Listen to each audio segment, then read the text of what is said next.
to introduce one of the most popular technologies, augmented reality.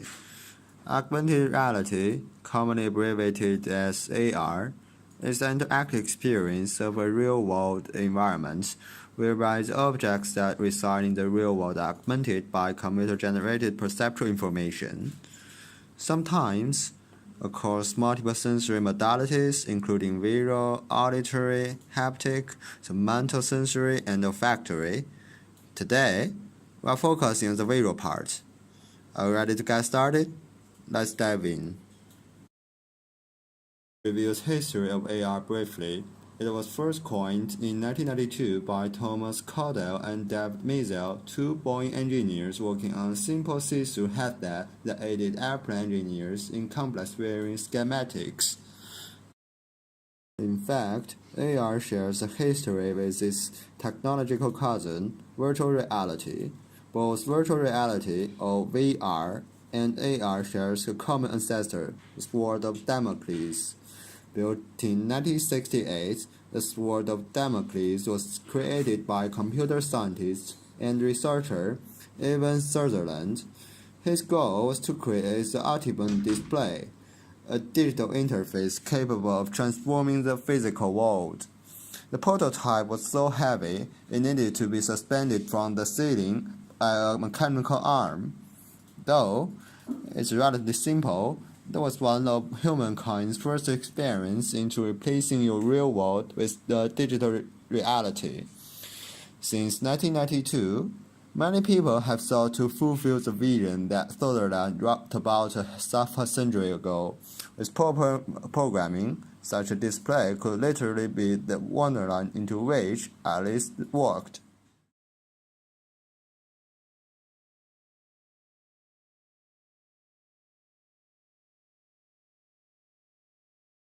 Now, let's get into the theory of AR.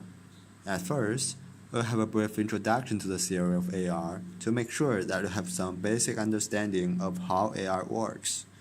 Then, we'll mainly focus on two types of AR, marker-based tracking and markerless tracking. Well, let's get started. Before we begin, have you ever thought of the question that how the real world is projected onto a scene? In order to describe the real world, we can use a linear coordinate system.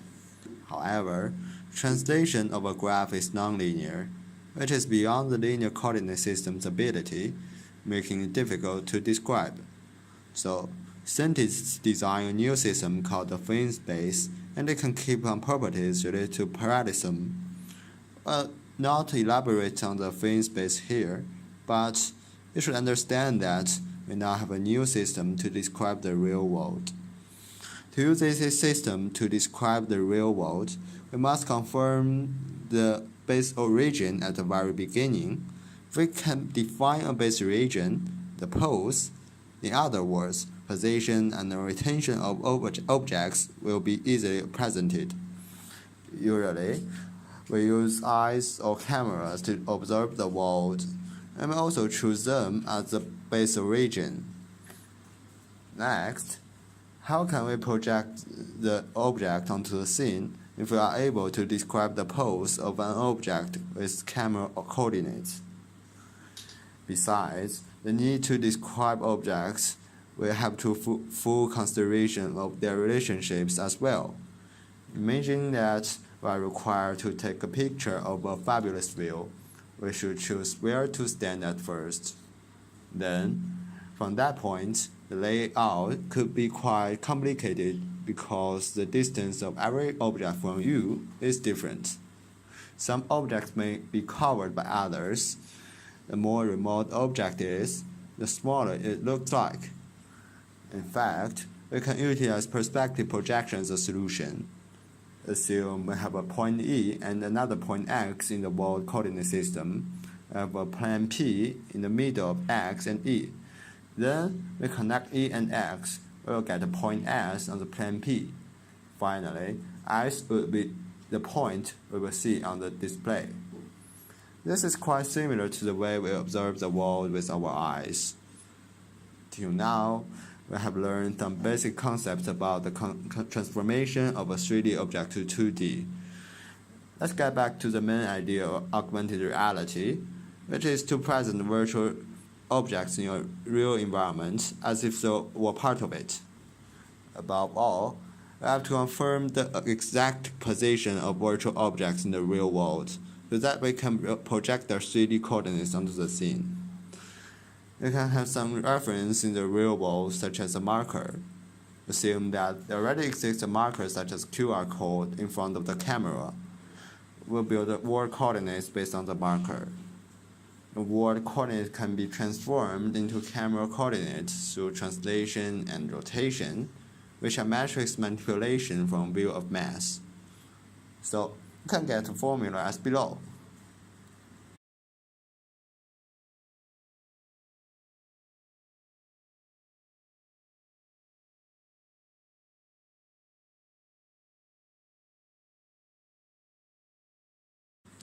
I have already mentioned marker-based tracking in the last section.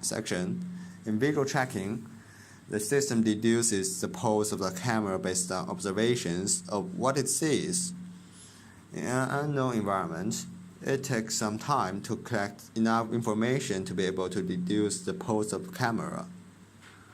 With marker-based tracking, we focus on marker detection procedure, which is highly related to multimedia processing. But at the very beginning, what's a marker? A marker is such sign or image that a computer system can detect from a video image using image processing, pattern recognition, and computer vision techniques. The detection process consists of several steps. First, we have to process the images. Then, find the boundaries of potential markers using image processing techniques. Finally, we will make fast choices to decide which parts could be discarded instead of analyzing. Black and white square markers are commonly used because it's easily and reliably detectable under all circumstances. The principle is that differences in luminance are more easily detected than differences in chrominance using machine vision techniques. And the more contrast in the luminance, the more easily objects are detected. Before the actual detection, the system needs to obtain an intensity image, a grayscale image. If the captured image format is something else, the system converts it. From now on, we'll assume that the marker detection is operating with a grayscale image. Find the boundaries of the potential markers. Marker detection systems normally use an adaptive thresholding method to cope with local illumination changes. After thresholding and edge detection, the system has a binary image consisting of a background and objects. All objects are potential marker candidates at this stage. As for fast rejection of obvious non-markers and fast acceptance tests for potential markers, we have some rules as followed. First, reject areas consisting only of a few pixels. Second, reject obvious non-markers is to calculate the number of intensity changes in two perpendicular directions. Third, the history of a black and white marker is bipolar, and the marker detection system may check the bipolarity. Fourth, calculate the number of pixels belonging to the parameter. The last part, encoding. For binary markers that have a fixed number of cells, we calculate the center of each cell and eventually the cell size. The cell value may be the value of the pixel closest to the reading position, the bilinearly interpolated value of the 4 nearest pixels, the average of n nearest pixels, the median of n nearest values, etc. For each cell, the system gets a binary value and the whole data marker can be represented as a series of binary values or as one binary number. Example as below. Many companies foray into the AR space by launching AR glasses, and now new advances in the mobile hardware and software technologies led to the recent introduction of Markerless augmented reality. This approach eliminates the need for 3D object tracking system overcoming the interactivity limitations that marker-based augmented reality places on the range of images encapsulated within the markers. One of the famous AR projects was Project Tango, developed by Google. Tango was a combination of custom software and additional hardware for unique depth sensing smartphones. Tango enabled phones could track the world around them. As a result, were capable of rendering unique digital overlays onto the real world. One of the most important things that systems do is motion tracking. AR platforms need to know when you move. The general technology behind this is called simultaneous localization mapping, or SLAM. This is a process by which technologies like robots and smartphones analyze, understand, and orient themselves to the physical world. SLAM processes require data collecting hardware like cameras, depth sensors, light sensors, gyroscopes, and accelerometers. There's no need for an accelerometer or campus in a marker-based app. The recognition library may be able to compute the pose matrix of the detected image relative to the camera of your device. If you know that, you know how far the recognized image is and how it is rotated relative to your device camera. Well, the Markerless augmented reality system usually uses all of this to create an understanding of your environment and uses that information to correctly render augmented experiences by detecting feature points, lines, or planes to set appropriate anchors, and allows the use of any and all parts of the physical environment as the target or base for the placement of superimposed virtual objects.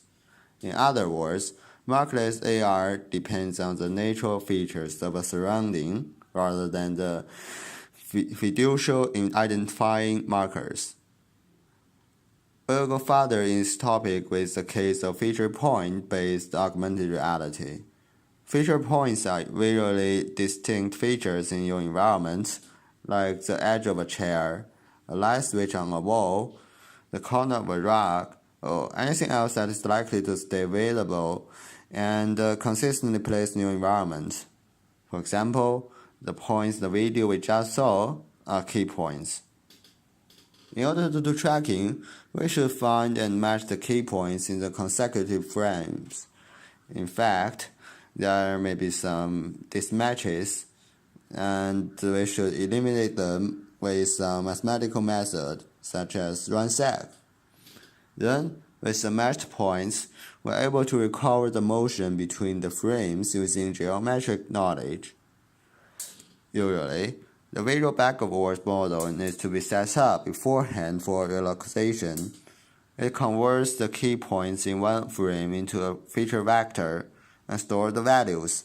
If the camera is lost, compute the feature vector of the current frame and search for similar scenarios based on the distance between the vectors. Then we can continue tracking and display the rendered objects. Gone are the days when AR was only limited to sci-fi novels and movies. Today, all smartphones users can enjoy this technology at a nominal cost. Gradually, AR technology has expanded its dimensions and is now coming in the use of various fields such as military, medical research, education, safety, and art and architecture. Using this emerging technology is surely a promise to the next world that the coming future is all about augmented technology. It will surely help people to improve the quality of work and helps in increasing efficiency. Merely in a period of a century, augmented reality has gone through tremendous changes, thus giving a new dimension to all mobile application development companies to bridge the gap between imagination and reality. There are hundreds and thousands of AR applications which are currently in use and which are under the development process.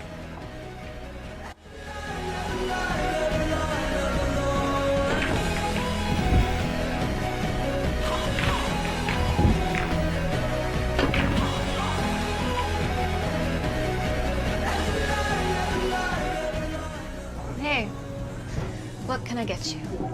I'll have a whiskey, neat. Okay. Here you go. You don't happen to be a Gemini, do you? Wait, how did you know that? Just a hunch. Oh, you had a hunch.